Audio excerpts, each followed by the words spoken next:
Mais uma vez saúde a ti, Carlos Taxador, que acaba de ligar a TV e coincidiu e ligou aqui o canal JTV. Estaremos juntos como habitual no programa Nascer Esperança, que temos um tema proposto para si e vamos conversar e dar continuidade da secção dos temas que vamos abordando desde o mês de outubro. Lembrar que no mês de outubro falamos do cancro da mama e entramos no mês de novembro como Novembro Azul, no qual vamos abordar temas que interessam exclusivamente ao homem, visto que o tempo neste contexto de novembro não é lá muito bem para o homem e que temos temos aqui a questão do cancro da próstata. Então vamos conversar hoje juntamente com o nosso convidado de luz, que estamos aqui a conversar mais uma vez com ele que é o Xavier, que vem responder e dar instruções e consciencializar o homem a não ter medo e não ter receio de aceder às unidades sanitárias para poder fazer aqui o teste do cancro da próstata. É interessante falar e mencionar que nesta senda de temas estamos a vir abordar quer dizer, o homem é um ser que dificilmente, segundo estatísticas, acede às unidades sanitárias à procura de algum atendimento. Então nós hoje queremos conversar em volta disso para explicar, exprimir e dizer que não é um bicho de sete cabeças, não é algo que é difícil, mas sim que devemos aceder às unidades sanitárias à procura do atendimento e assistência médica, assistência técnica de medicina. E também queria convidar a ti que nos assiste através das plataformas digitais. Falo do Facebook JTV MZ, falo também do YouTube JTV Moz.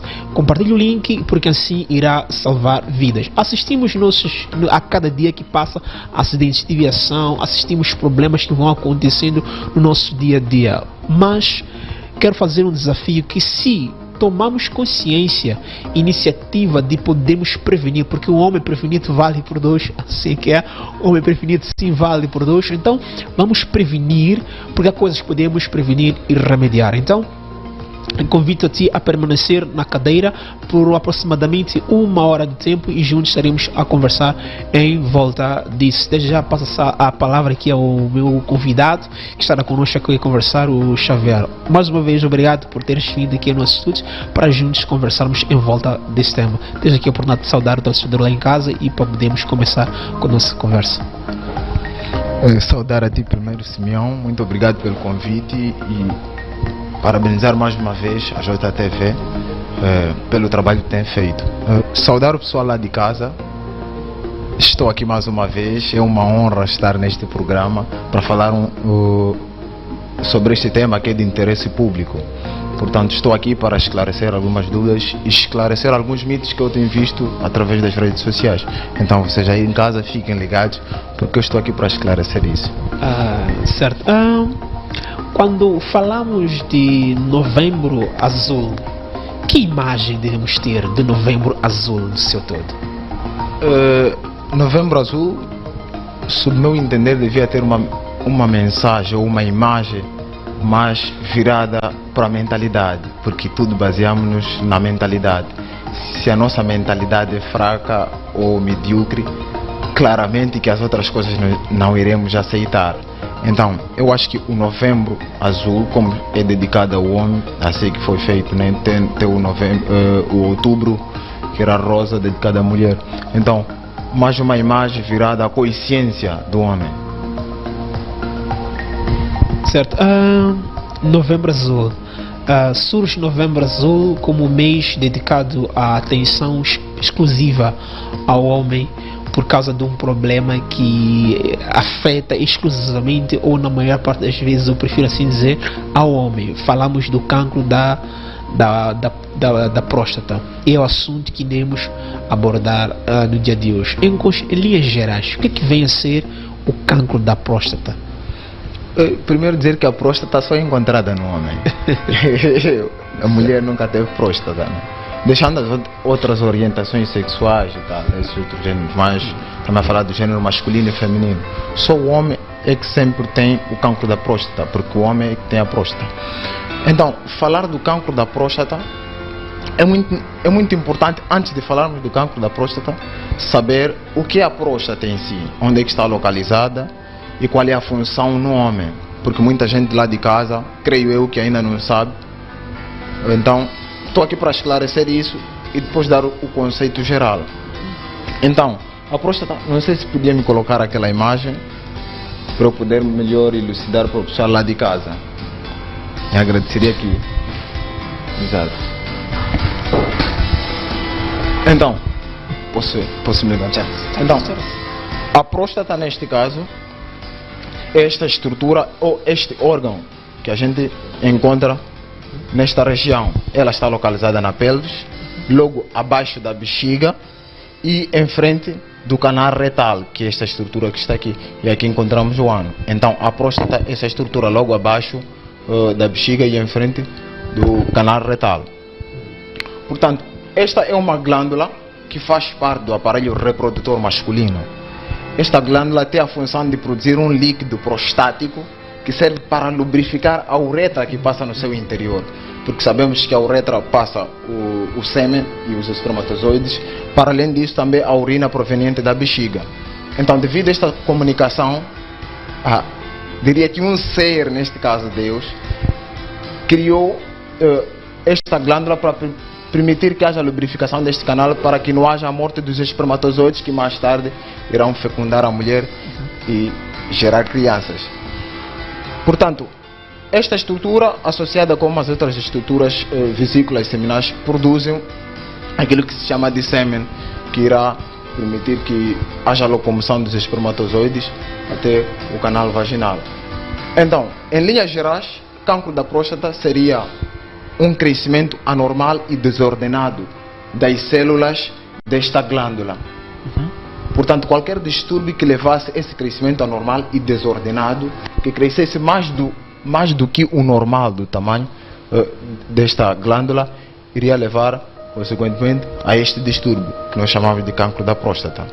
Então, de uma forma muito simples, é dizer, quando a próstata cresce de uma forma anormal, correto,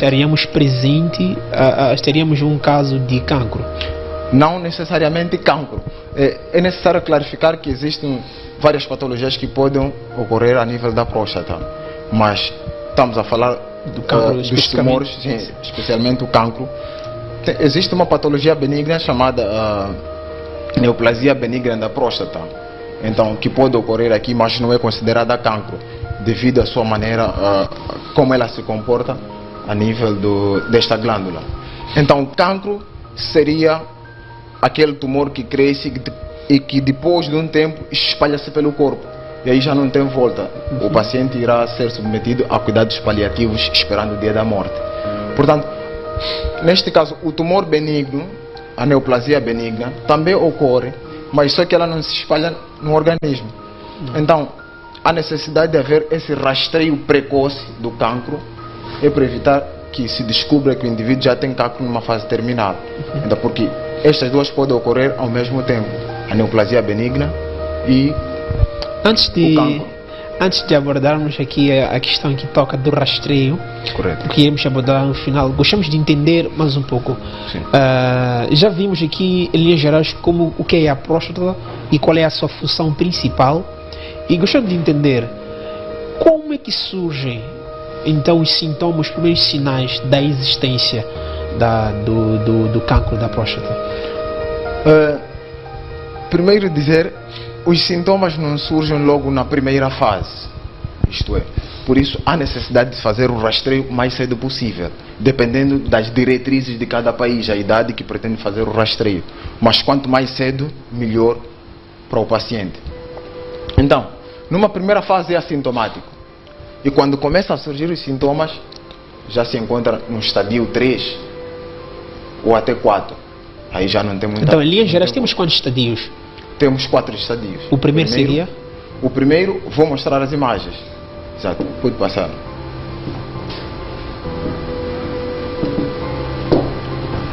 Pode regressar. Sim. O primeiro, meu Deus.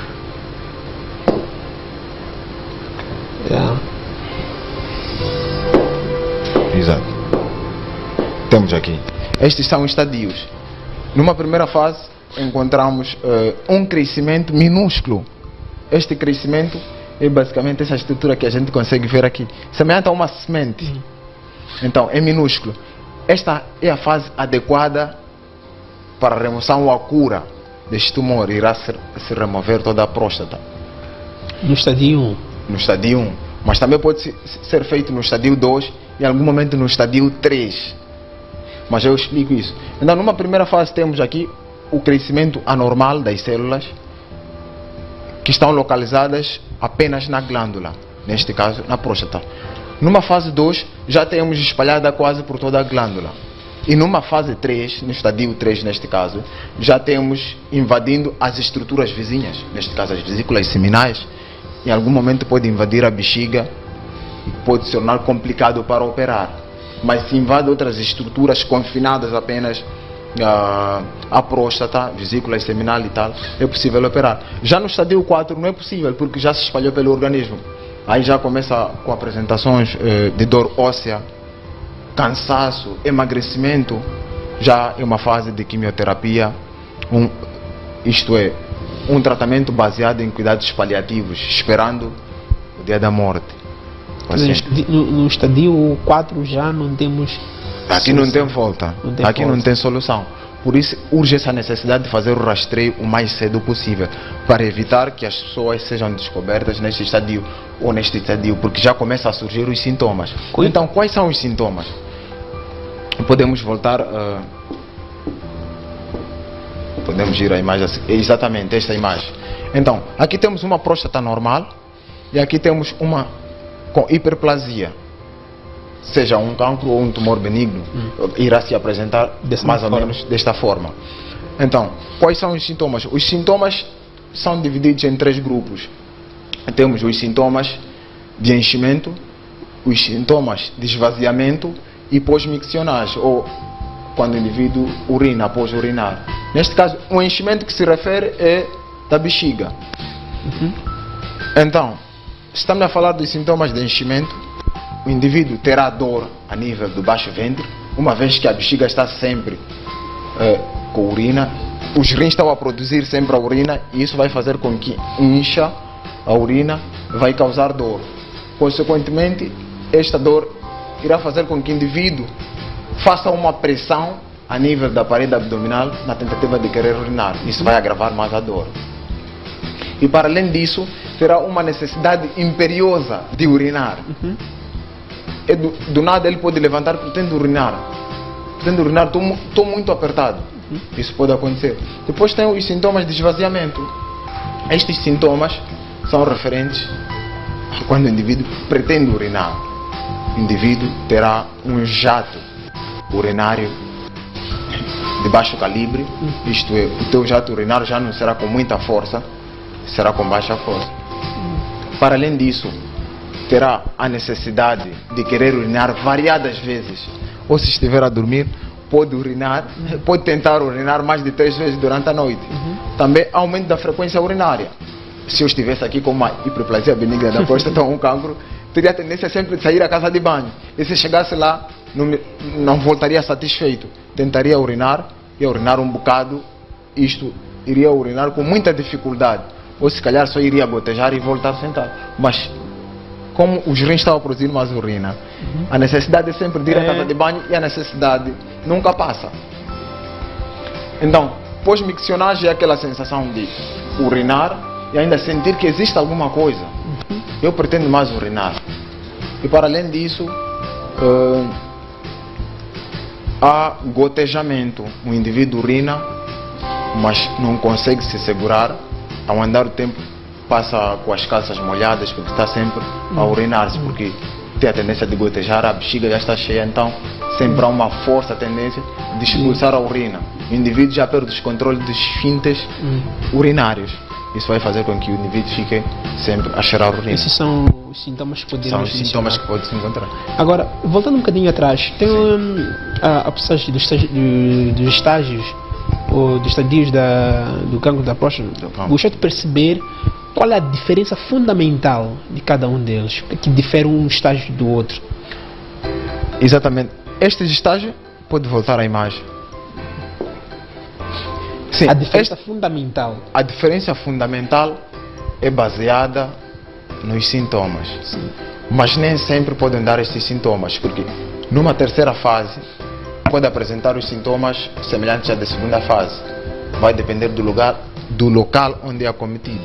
Supomos que a terceira fase já evoluiu e vai acometer a uretra, o canal onde passa a urina, neste caso, proveniente da bexiga, a uretra prostática. Isso vai dar sintomas urinários, tal como a segunda fase, ou também na primeira fase. Só que é raro, como eu havia dito no princípio, é assintomático, por isso urge essa necessidade do rastreio precoce. Mas pode se assemelhar. Então a diferença é peculiar, ou nestas duas fases pode ser distinguida, na quarta fase e a terceira fase. A terceira fase podemos dizer que é semelhante às outras fases, porque acomete as estruturas vizinhas, pode não surtir muito efeito, apenas dor no baixo ventre. Mas esta fase já começa com sintomas gerais: emagrecimento, cansaço fácil, em algum momento pode ter febre, dor de cabeça. Isso porque o tumor já se alastrou através de vasos sanguíneos ou até mesmo pelos vasos linfáticos para o cérebro. Nesta fase, para além disso, pode acometer o canal retal, como eu já havia dito. O canal retal encontra-se posteriormente à uretra. Neste caso, irá perfurar, invadir o canal retal, fazendo com que a urina extravase para o canal retal. O indivíduo já não consegue urinar através do... Certo. Essa será uma função descontrolada, o indivíduo já não consegue controlar. Será necessário usar fraldas para poder controlar esta situação. Quando falamos do rastreio, então, fator idade, fator genético, fator familiar. Para além disso, os hábitos dietéticos, alimentação baseada em produtos industrializados. Em algum momento podem danificar o DNA das células desta glândula, neste caso da próstata, fazendo com que haja essa replicação celular descontrolada e anormal, fazendo com que haja esse crescimento anormal das células. Para além disso, também temos um fator que predispõe a nós. É o fator hormonal. O fator hormonal. Certo.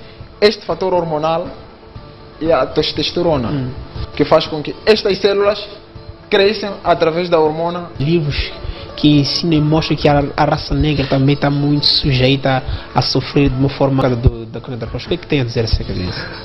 Acerca disso, os livros ainda não especificam qual é o cenário que ocorre em torno disto, qual é o mecanismo que ocorre em torno disto. Mas os estudos realizados nos Estados Unidos comprovaram que a maior parte da população afro-americana sofria mais ou sofre mais do cancro da próstata em relação aos brancos, em relação à raça caucasiana. Agora, não se descreveu bem os mecanismos que levam a este processo.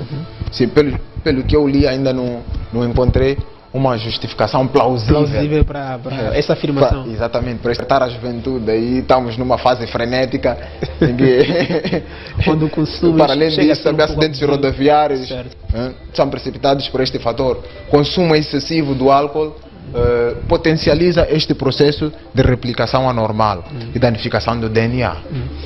Exatamente. Certo. Basicamente, Carlos Fedor, estamos aqui a conversar em volta do cancro da próstata, uma conversa super interessante que visa instruir e informar e dar a conhecer, a ticar o cidadão e telespectador que é real.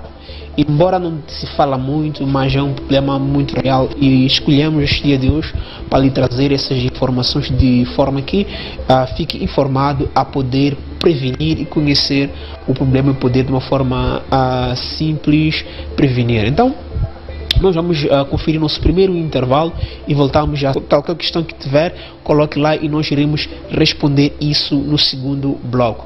Então, não saia daí, acompanhe, vai beber um copo de água e voltamos já em poucos minutos só. Há um intervalo e voltamos já.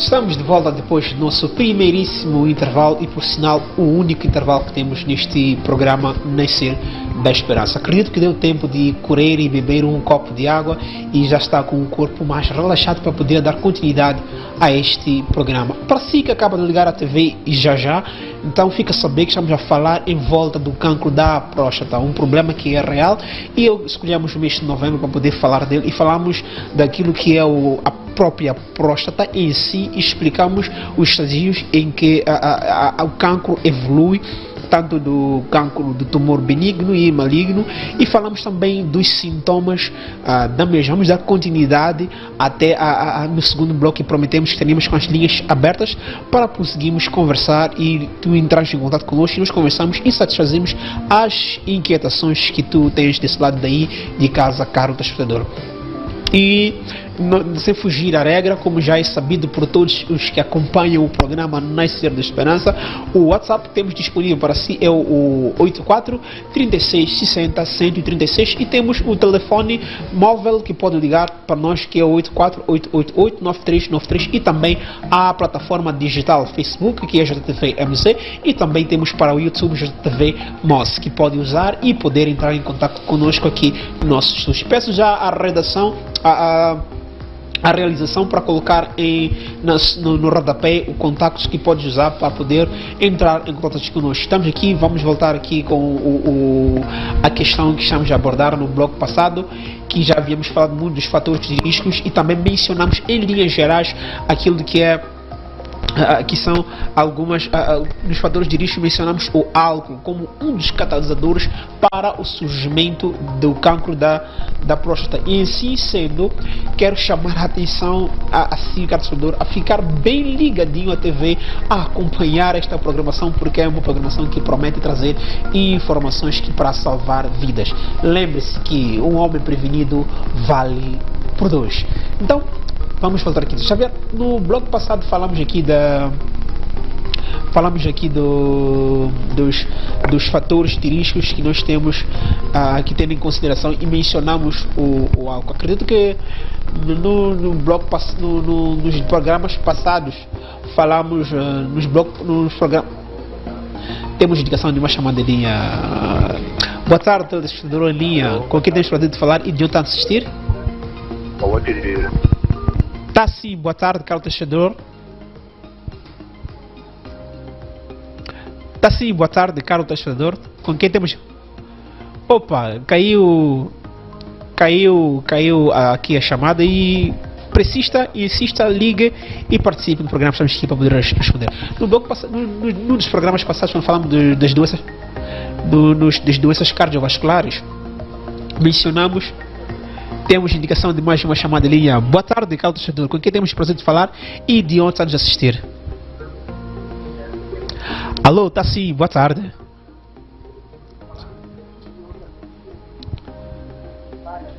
Tá sim, boa tarde. Boa tarde. Boa tarde. Com quem temos o prazer de falar? Peço para falar um pouco mais alto, caro telespectador. Boa tarde. Boa tarde.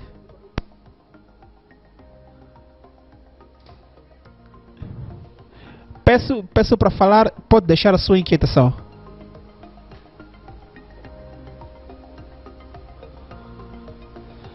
Realização, não consigo ouvir o telespectador. Dizia que num dos programas que nós tínhamos, caro telespectador, peço que quando for a ligar, fale um pouco mais alto e escuta apenas do telemóvel e afine o volume do seu receptor, no caso a televisão. Num dos programas passados falávamos das doenças cardiovasculares, e dentro delas o álcool apareceu em grande, a questão dos alimentos, alguns alimentos que são prejudiciais à saúde, e no caso voltamos a mencionar aqui o álcool como um dos catalisadores e um dos triggers que leva ao surgimento também do cancro da próstata. Eu não quero acreditar que seja isso uma coincidência desses problemas todos, mas é uma chamada de atenção a ver se calhar, em linhas gerais, como é que devemos nos portar concernente àquilo que ingerimos no nosso corpo, porque de alguma forma, direta ou indiretamente, essas coisas acabam danificando o nosso corpo. O que é que pode nos dizer concernente a alguns produtos que acabamos consumindo de uma forma esporádica? Devido às faltas de condições, às vezes condições financeiras neste caso, é um bocado complicado. É um bocado complicado falar em torno disso, porque a alimentação em si, uma boa alimentação não industrializada, custa muito caro. Portanto, a aquisição destes produtos, para não depender de uma alimentação ou produtos industrializados, é um bocado difícil nos dias de hoje. Passamos por revolução industrial e tal. Em linhas gerais, nós temos que controlar bem a nossa alimentação, porque dizia o pai da medicina. Desculpa cortar, temos indicação de mais uma chamada em linha. Boa tarde, Caltachador, que acaba de nos ligar. Com quem temos prazer de falar e de onde está a assistir? Está sim, boa tarde. Alô? Está sim, boa tarde. Pode deixar ficar a sua inquietação, a produção toda vai fazer aqui chegar a informação a nós e iremos responder no momento certo. Tá certo? Pode continuar a linha, a produção vai falar consigo e nós vamos transmitir aqui a sua inquietação ao nosso querido convidado e ele vai poder responder no tempo certo. Podemos voltar aqui a... Então, dizia que o pai da medicina sempre disse: faça do teu alimento o teu remédio. Porque nós somos aquilo que consumimos, disse por aí, né, na linguagem médica. Porque tudo está relacionado à nossa alimentação e atividade física. Mente e são, em corpo são. Então, se a nossa alimentação é deficiente, se aqueles valores nutritivos, falo dos 3 grupos alimentares básicos, alimentos energéticos, proteicos e gordurosos, neste caso. Então, na ausência dessa alimentação digna a um indivíduo, predispõe a várias doenças ou a surgimento de várias doenças. Consequentemente, se tens uma nutrição inadequada, vais ter uma desnutrição. Então, a nutrição é essencial e sabermos o que estamos a colocar na boca. O consumo de álcool pode-se consumir em pequenas quantidades, mas o consumo que eu vejo por aqui deixa a desejar. Deixa a desejar. Aquele consumo é autossuicídio. Digamos, aquilo é suicídio, não é autossuicídio. Aquele é suicídio, aquele tipo de consumo. Certo. Temos uma imagem aqui na nossa tela que é uma imagem assustadora para os homens. Prefiro dizer assustadora para os homens porque os homens, quando pensam no cancro da próstata ou quando se fazem vídeos de sensibilização ao cidadão concernente a um cancro da próstata, a primeira imagem que vem é esta, do rastreio. Então, gostaria que alguém explicasse em geral como é que funciona o rastreio nesta imagem que estamos aqui a ver. Ok. Então, sobre esta imagem, primeiro, antes de falar do toque retal, é necessário falar ao pessoal lá de casa. Há um medo enorme em torno deste exame. Isto porque estamos num mundo em que já há várias orientações sexuais. E isso também, este tipo de exame, o que se diz na gíria popular, fere a masculinidade do homem. Então, é necessário tirar esses estigmas. Parece que essa mentalidade é de 75, né? Temos que olhar para o mundo e estamos em constante evolução. O que está em causa aqui não é o prazer sexual, que se verifica nos dias de hoje, que algumas pessoas, sem discriminação a nenhum grupo, que se identifica com algum tipo de prazer sexual. Mas o que está em causa neste tipo de exame não é a busca do prazer sexual, mas sim é um exame com algum objetivo para salvar a vida de alguém. Então, o que vale a pena? Ter medo do exame ou ser submetido a este exame com algum fim benéfico à sua própria vida? Este exame é de diagnóstico e também pode ser usado para rastreio. Para além deste, pode-se já se usar o doseamento sérico de PSA, que é um antígeno prostático específico, que é produzido a nível da glândula prostática. Mas há certos tumores localizados distantes deste, em várias partes do organismo, que também produzem. Então, não é específico o doseamento deste para dizer que este indivíduo tem um tumor da próstata, mas serve de um alerta, que pode ser aí ou pode ser em qualquer parte. Então, associado ao toque retal, aí chegamos ao diagnóstico. Portanto, como ilustra a imagem, o toque retal, devido à localização da própria próstata, pela aproximação que tem com o canal retal, por isso que opta mais em fazer o toque retal. O toque retal é basicamente introduzir o dedo indicador, ou médio, e começar a palpar a próstata, no intuito de encontrar alguma massa. Geralmente são massas duras nos cancros.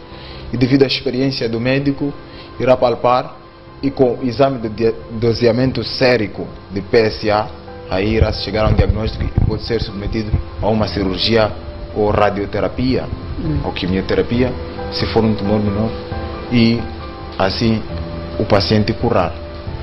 Mas esse exame é mais específico em relação aos outros. Em outros países já está a se fazer outros exames menos invasivos, ecografias abdominais e tal, está a se fazer o TAC para estadiamento, também o nosso país faz, mas é só olharmos para as condições do nosso país. Estamos num país do terceiro mundo em vias de desenvolvimento. Então, é um bocado difícil alguém que está em Iguadala encontrar um exame, uma máquina para fazer um exame não exatamente invasivo. Não invasivo. Até que está na cidade de Maputo pode ter essa capacidade, porque tem alguns hospitais de referência, né, neste país, ou está perto da África do Sul. Mas alguém que está em Iguadala, este exame apropriado para tal. Mas também aqui no Maputo, no Hospital Central, ainda usa-se este exame de toque retal, porque é o melhor até então. Para o nosso país é o melhor. Então, eu alerto o pessoal lá de casa, não podemos ter medo. Eu sei que é um bocado complicado devido aos estigmas sociais, nós homens e tal, coisas do gênero. Mas é preciso olhar para o benefício em relação aos estigmas sociais. Mas para o homem esta imagem é mesmo... É chocante, né? De tirar o fôlego, né? Mas nós temos que desenraizar este pensamento. É por isso que, Carlos Fedor, programas como este surgem mesmo para, de uma forma geral, desmistificar este tipo de problema. Porque na nossa primeira abordagem nós falamos que queremos fazer com que o telespectador conheça o seu próprio corpo. Porque nosso corpo é uma máquina perfeita, que funciona de uma forma perfeita. Qualquer sinal de problema do seu estado normal, de funcionamento normal, é sinal, indicação de que alguma coisa não está bem. E quem é a pessoa certa que pode dizer isso? São as unidades sanitárias. Perdão. Que existem para poder trazer solução de cada problema que vamos enfrentar a cada dia. Então, se conheces o seu corpo, não tenha medo nem vergonha, porque isso garantirá que terás uma vida longa, uma vida duradoura e saudável acima de tudo. Falamos aqui que um cidadão que esteja em Iguadala pode não ter a possibilidade de fazer um exame não invasivo. Correto. Gostaria de saber que esse tipo de exame pode ser feito em qualquer das unidades sanitárias, ou tem unidades sanitárias específicas que pode-se fazer? Qual exame? O toque retal? Não, o toque retal em qualquer parte.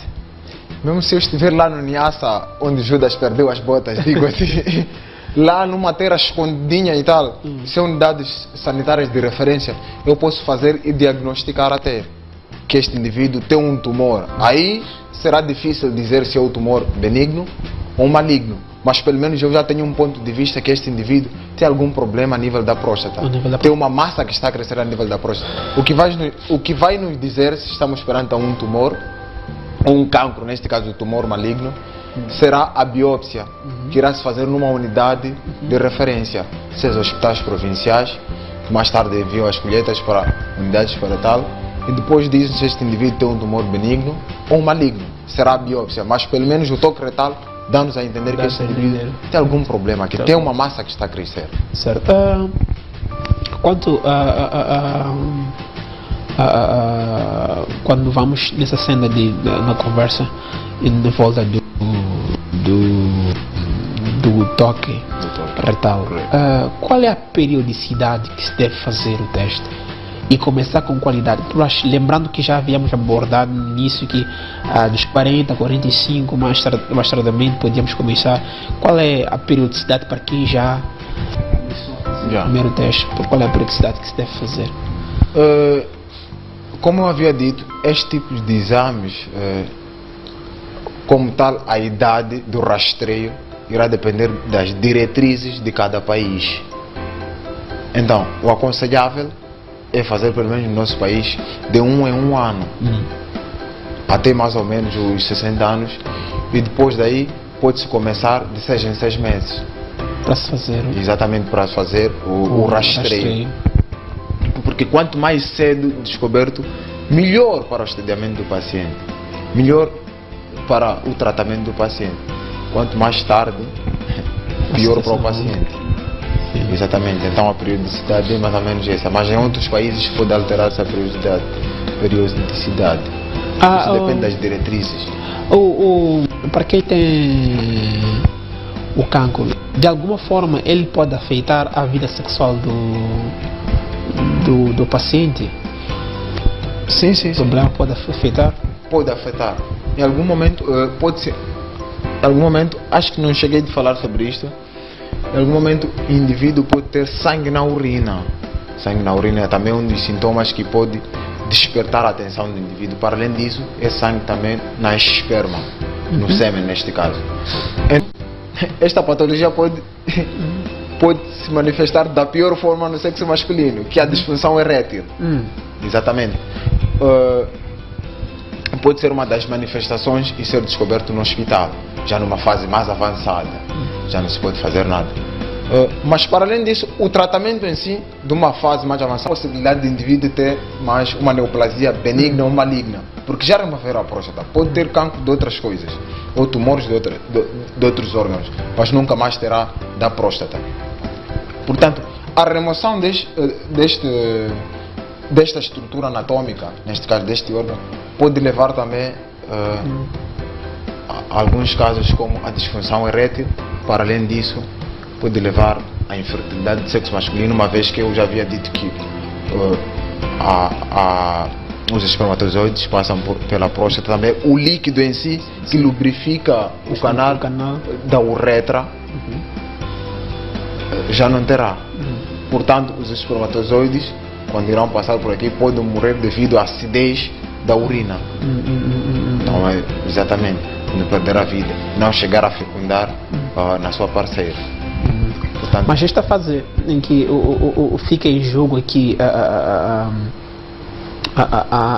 atividade sexual do homem, a infertilidade, a ereção, em qual estadio? No primeiro, segundo, terceiro, no quarto estadio? Geralmente é no quarto estadio. Sim, geralmente é no quarto estadio, porque algumas estruturas vizinhas estarão afetadas. Isso vai fazer com que haja essa disfunção. Estruturas nervosas ao redor, as estruturas nervosas ao redor vai fazer com que haja também o envolvimento, ou seja, a disfunção peniana. Para além das estruturas nervosas, pode ter as estruturas vasculares, que são responsáveis pelo processo de ereção. Então o indivíduo fica afetado e a sua vida sexual reprodutiva também fica afetada. Certo.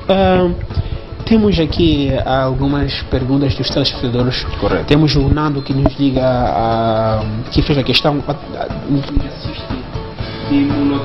ele diz que quando faz necessidades maiores sente dores e essas dores permanecem o dia todo.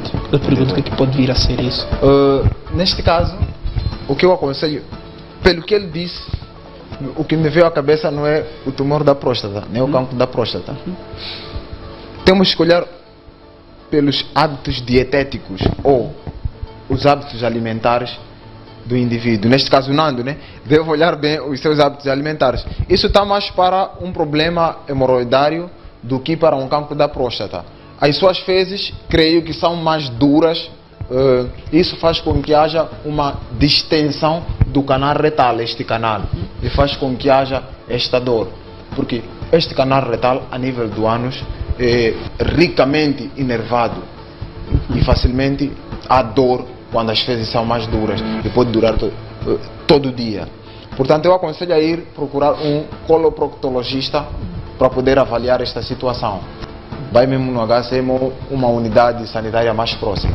Para procurar um coloproctologista. Nando, a recomendação é essa. Aproxime-se a uma unidade sanitária, para abordamos na semana passada. Na semana passada. Nos dias, no mês de outubro rosa, só abrimos uma deixa para ver se podia dar alguma instrução de uma forma a aliviar, de alguma forma com isso. Tá certo. Então ela foi diagnosticada tumor benigno. Um tumor benigno. Da mama, esquerda ou direita? Pelo sinal, no segundo parágrafo, ela diz que o seu lado esquerdo acaba doendo e tem alergia e que também tem sente choques quando, não sei, quando veste ou na roupa, não sei em que contexto. Também não estou a compreender que tipo de choque, que tipo de alergia, não estou a compreender. Então, para não dar uma resposta errada, porque entender a questão faz parte da resposta. Sim. Como eu estou aqui a representar os estudantes de medicina, uma categoria médica, portanto, não compreendi a questão, para não ter que falar algumas coisas que não estão relacionadas à pergunta ou dar uma resposta errada, prefiro não comentar acerca deste assunto. Ou podia questionar novamente, podia ligar para podermos interagir. Ou pode seguir através das minhas redes sociais, que é o Xavier Alberto. Eu posso esclarecer lá. E até posso ter contato com a pessoa fisicamente para poder elucidar bem esta situação. Eu acredito, Susana, acredito que a produção entra em contato com a nossa produção com o número 3684 3660 136. Produção, peço o número na tela do WhatsApp: 384 36 60 136. Este contacto, Susana, e a todos, te dá acesso aqui à equipe da produção. E nós faremos a questão de te conectar com o Xavier, de forma que ele consiga satisfazê-lo e entender realmente o que se passa consigo, para te dar uma resposta concisa, uma resposta precisa do problema que está aí a passar consigo. Tá bem, Susana? Produção, o número na tela, por favor. E também temos aqui a questão da Elisa de Chimoio. Ela também questiona sobre o cancro da mama, que quer saber como descobrir, como fazer ou como descobrir se temos cancro da mama. Mas acredito que, Cristina, para essa questão, num dos programas passados nós falamos, estamos com a Utui, ela que é médica, e mostrou como podemos fazer o primeiro teste que podemos fazer em casa, do tato, que tínhamos que girar a mão, levantar a mão e copiar o toque. Não tenha medo do seu corpo, toca o seu peito, nessa região toda, então há de conseguir descobrir. Caso não tenha assistido o programa, entre em contato conosco através do número 8436 60 136. Produção, peço o contato do WhatsApp na tela, para o testador lá em casa poder ter e questionar, e podemos responder dele mesmo. Temos também a Isabel da Beira. Como se manifesta o cancro do útero? Ela quer saber do cancro do útero. Também foge um bocadinho do nosso tema, mas podíamos abrir um espacito de 30 segundos para poder esclarecer como é que se manifesta em linhas gerais o cancro do útero. Então, numa primeira fase também pode ser assintomático, ou as pessoas podem sentir uma ligeira dor a nível do baixo ventre e desprezar esta dor. Vai passar, ou tomando analgésicos e a dor passa. Mas numa fase mais avançada, começa a se manifestar através de corrimentos frequentes, com um cheiro muito forte, sangramento a nível do canal vaginal proveniente do útero. Também, para além disso, é uma dor frequente e insuportável a nível do baixo ventre. Portanto, esses são sinais que podem surgir ou podem ser suspeitos de um cancro do colo uterino. Xavier, estamos já a passar do nosso programa e desde já queremos endereçar nosso agradecimento profundo pela sua presença aqui e dar o seu conselho e últimas considerações, como é habitual, e despedir o telespectador que assiste lá de casa. O conselho que eu dou é a mudança da mentalidade, isso é que é mais importante, e controlar o que nós consumimos. Para além disso, tenhamos mais consciências e cuidemos mais da nossa saúde, porque se a gente morre, quem vai sentir por nós são os nossos familiares, são os nossos amigos e as pessoas à nossa volta. Qualquer questão que o pessoal lá de casa tiver, pode entrar comigo, pode entrar em contato comigo através das minhas redes sociais, Facebook, Instagram, ou até o meu canal do YouTube também podem seguir lá, Xavier Alberto da Cruz. Aí podem entrar em contato comigo. Sem mais delongas, fiquem bem e cuidem mais da vossa saúde. Obrigado pela sua presença aqui nos estúdios e esperamos que volte mais vezes. Assim que nos assistiu, nos acompanhou através da TNT Posição 37, o nosso agradecimento, e também para ti que acaba nos acompanhando através das plataformas digitais, falo do Facebook, falo também do YouTube. Nosso muito e muito obrigado, Kanimambo, e fazemos voto de que acompanhem o resto da programação da JTV até para a próxima semana com mais um tema que teremos preparar com todo o carinho e toda a atenção para si. E nós deste lado temos a dizer o nosso bye bye para a próxima semana e queremos endereçar nossa gratidão especial à equipe da produção que esteve por detrás deste programa a Atualizado Matavel. Também temos na realização o Sérgio e também temos o Carlos aqui como nosso câmera. E eu, Simeão Tivano, me despeço daqui com promessas de voltar na próxima semana. Fique bem, até para a próxima semana.